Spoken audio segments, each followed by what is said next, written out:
Hello student, आज हम बात करने वाले हैं chapter number 2 nationalism in India.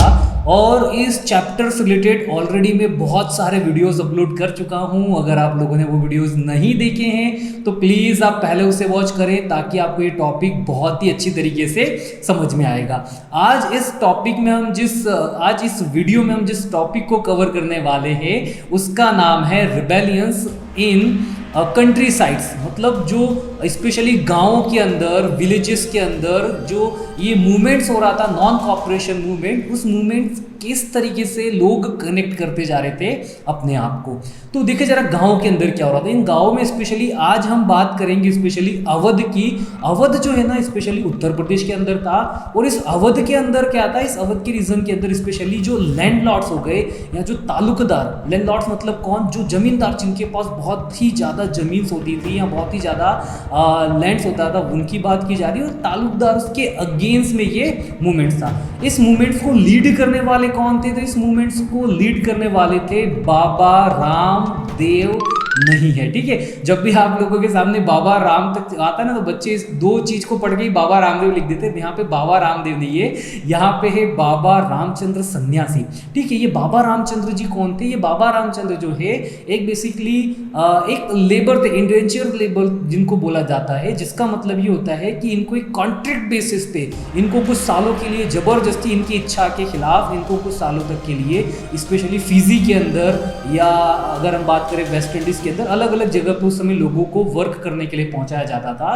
तो इनको स्पेशली बाबा रामचंद्र को कहाँ पे पहुंचा दिया जाता है? फिजी के अंदर। और वहां पे इनसे जबरदस्ती जो है लेबरिंग, जबरदस्ती इनसे मजदूरी का सारा काम कराया जाता था। तो ये जो है इस पूरे अवध के मूवमेंट्स को लीड कर रहे थे।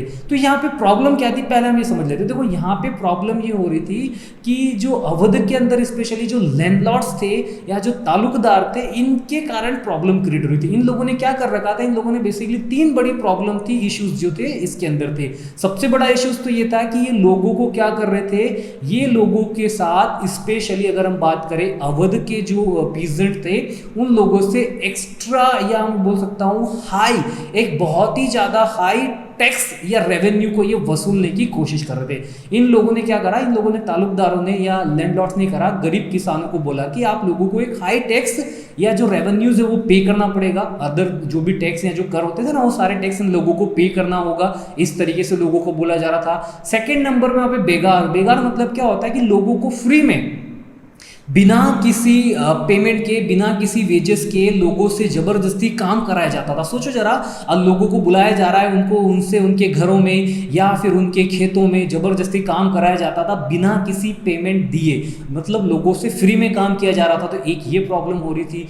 इसी के साथ साथ थर्ड नंबर पे यहाँ पे एक और प्रॉब्लम थी, स्पेशली जो ये लैंडलॉर्ड्स थे, जो ये तालुकदार थे, इन लोगों ने क्या करा, स्पेशली जो लोग जो वहाँ के पीजेंट थे, इन लोग ये क्या है, उन लैंडलॉर्ड से कुछ टाइम के लिए प्रॉपर्टीज, स्पेशली लैंड, जमीन लेते थे स्पेशली खेती करने के लिए। क्रॉप्स ग्रो करके एग्रीकल्चर करेंगे, उस पर फसल उगाएंगे और कुछ पैसा कमा सकते हैं। इसके लिए उन लोगों से स्पेशली उनसे जो है जमीन ली जाती थी। लेकिन ये तालुकदार और जमींदार लोग क्या करते थे, ये उस जमीन की जो लीज, जो टेनवर, जो टाइम पीरियड था ना, ड्यूरेशन थी कि कितने टाइम पीरियड तक के लिए जमीन दी जा रही है लोगों को, उसको वो हर कुछ समय में चेंज कर दिया करते थे। कभी को किसी को कुछ समय के लिए दे दी, उस समय फिर वापस रिड्यूस कर दिया, कभी बढ़ा दिया, कभी कम कर दिया, जिसके कारण एक लोगों के माइंड में ये चीज़ थी कि इनके पास जो ज़मीन है उसकी सिक्योरिटीज़ नहीं है कि कितने टाइम तक उन लोगों के पास है, और इससे उनके मन में एक फियर भी था। तो इस तरीके से ये 3 प्रॉब्लम थी। अब इन लोगों की डिमांड क्या थी? इन लोगों की ऑब्वियसली बात है, डिमांड यही थी कि कैसे भी करके ये जो प्रॉब्लम्स हो रही है इन प्रॉब्लम को हटा दिया जाए।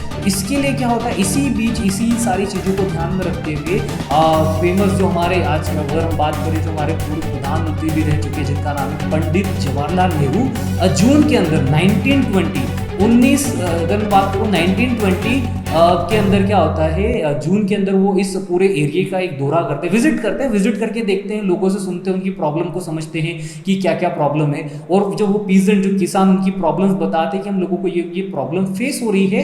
तो इन सारी चीज़ों को ध्यान में रखते हुए क्या करते हैं पंडित जवाहरलाल नेहरू और जो ये बाबा रामचंद्र सन्यासी जी थे ना, ये दोनों मिलके एक किसान, जिसको बोलते हैं अवध किसान सभा, एक किसान सभा का आयोजन करते हैं। और जिसकी 1 महीने के अंदर अक्टूबर अक्टूबर से स्टार्ट करते हो, लगभग 1 महीने के अंदर आसपास के जो 300 गांव है वहां तक इसकी ब्रांचेस जो है वो फैल जाती है। और इन लोगों की डिमांड क्या रहती है? इन लोगों की डिमांड ये रहती है सबसे पहले कि जो देखो जो प्रॉब्लम थी ना वही प्रॉब्लम्स इन लोगों की डिमांड में कन्वर्ट हो जाती है। तो प्रॉब्लम्स क्या आती है? तो पहली प्रॉब्लम्स इन लोगों की यही थी, स्पेशली अगर मैं बात करूं जो तालुकदार या जो लैंडलॉर्ड्स थे इन लोगों से क्या चाहते थे? हाई टैक्स चाहते थे। इन लोगों की डिमांड ही यही थी कि जो टैक्स है, जो रेवेन्यू है, जो रेवेन्यू मांगा जा रहा है उस रेवेन्यू को हटा दिया जाए।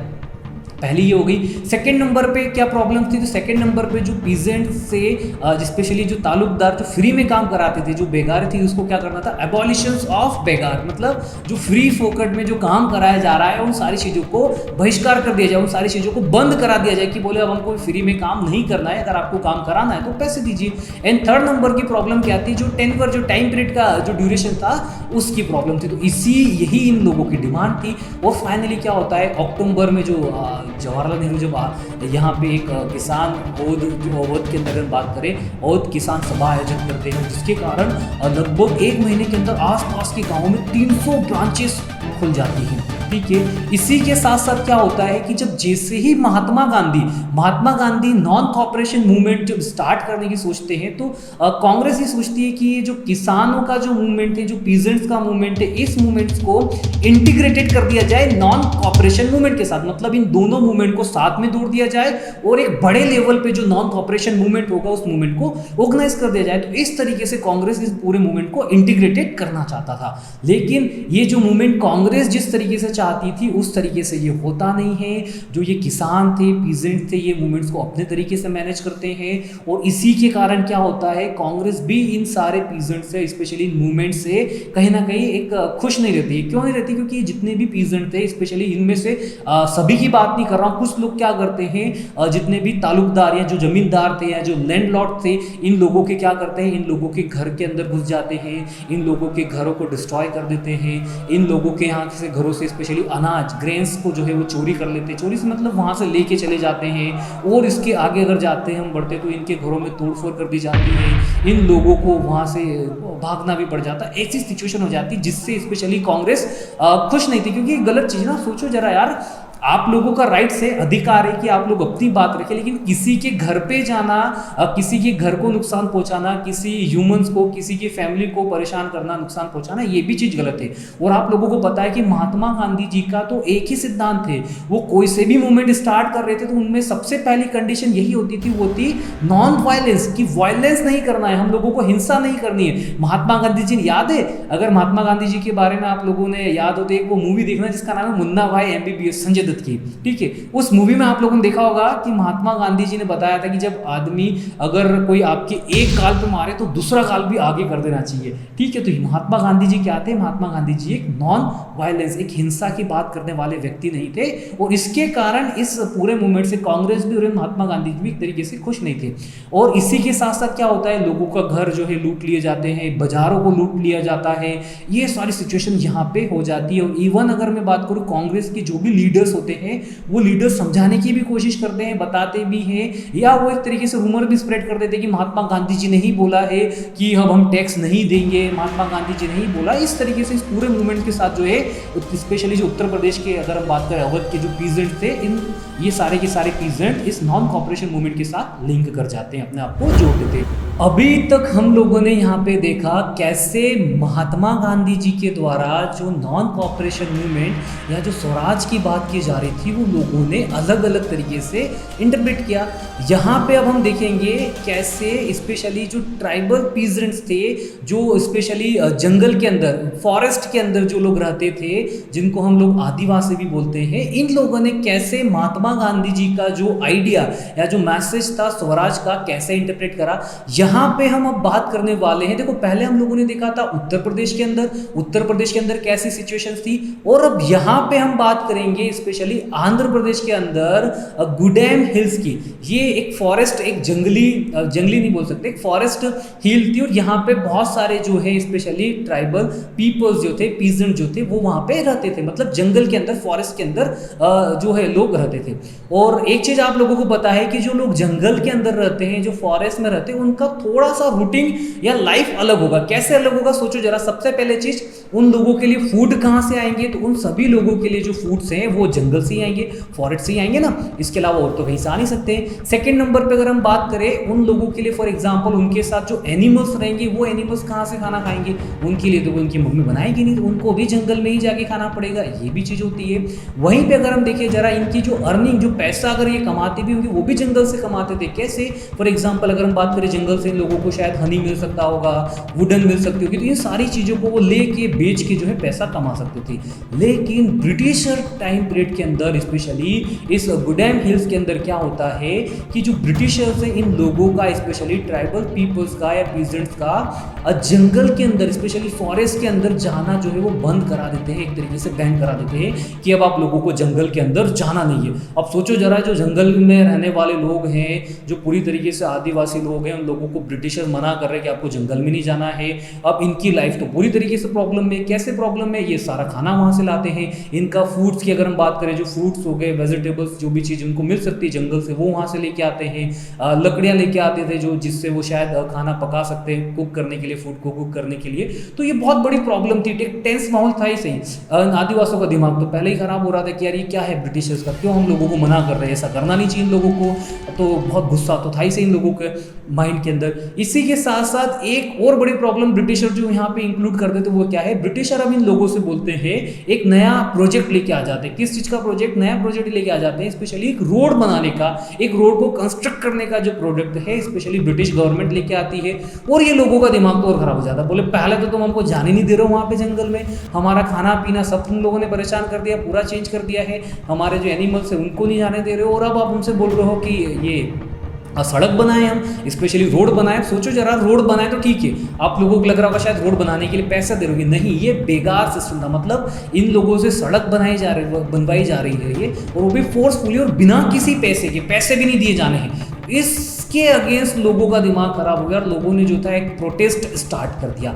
और इस प्रोटेस्ट को लीड करने वाले कौन थे? तो इसको लीड करने वाले थे अलूरी सीताराम राजू, एक बहुत ही फेमस पर्सनालिटी थी। फेमस क्यों बोल रहा हूँ मैं? क्योंकि ये बहुत एक मिस्टिकल मैन भी बोले जा सकते हैं, क्योंकि इन्होंने स्पेशली वहाँ के फॉरेस्ट के जो जंगल के लोग रहने वाले थे, इन जंगल के रहने वाले लोगों को एक तरीके से कन्वेंस कर दिया था कि वो है एक जादूगर या एक मिस्टिकल मैन है, इतने पावरफुल है कि इनको अगर बुलेट से, इनको अगर गोली से भी मारा जाएगा ना तो भी शायद इनकी डेथ नहीं हो सकती है। इस तरीके से लोगों को बता दिया, क्योंकि आपको पता है हमारे इंडियंस जो होते हैं ना बहुत ही सीधे और भोले होते हैं। इनको जो चीज़ें बताई जाती है, जो भी चीज़ें दिखा दी जाती है, तो उनको शायद यकीन हो जाता है। तो हो सकता है उन चीज़ों से जो पीजेंट्स थे, ट्राइबल पीपल्स थे, वो एग्री भी हो गए और उनको लगा भी चलो ठीक है। और ये जो आलूरी सीताराम राजू जी जो थे, ये स्पेशली गांधी जी के बहुत बड़े फैन थे, गांधी जी की बातों को बहुत मानते थे। और इन्होंने क्या करा, गांधी जी का जो नॉन कॉपरेशन का जो मूवमेंट है, जो स्वराज का जो ये स्टार्ट करने वाले थे, उसी के साथ इन सारे मूवमेंट्स को कनेक्ट कर दिया गया। इन्होंने स्पेशली गांधी जी की जो कुछ बेसिक कॉन्सेप्ट नहीं थे कि कुछ जैसे शराब जो पी जाती है, वाइन जो पी जाती है, उसको नहीं पीना है, ड्रिंक नहीं करना, इस तरीके से चीज़ों को भी इन जंगल के जो जंगल में रहने वाले लोग थे, इनको भी उस चीज़ के लिए एग्री करा दिया गया। पर धीरे धीरे इन राजू जी को रियलाइज़ हुआ कि हम लोगों को जो फ्रीडम है, हम लोगों को फ्रीडम नॉन वायलेंस से नहीं मिल सकती है, जो गांधी जी का कॉन्सेप्ट था। हम लोगों को आज़ादी कभी भी अहिंसा से नहीं मिल सकती है।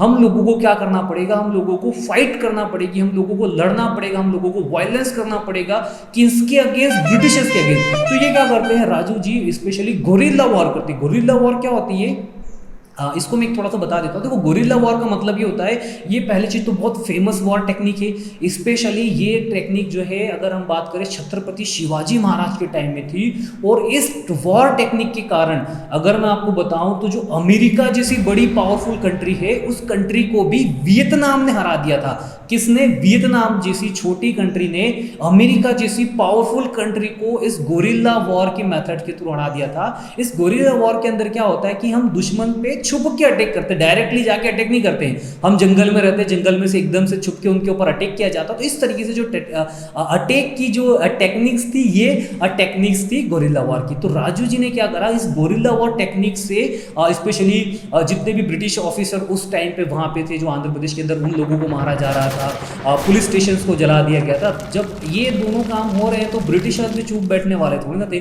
ब्रिटिशर्स ने भी कहीं ना कहीं धीरे से फिर अब राजू जी को ढूंढने की कोशिश करी, बोले कहाँ हैं, लोगों को पकड़ने लगे।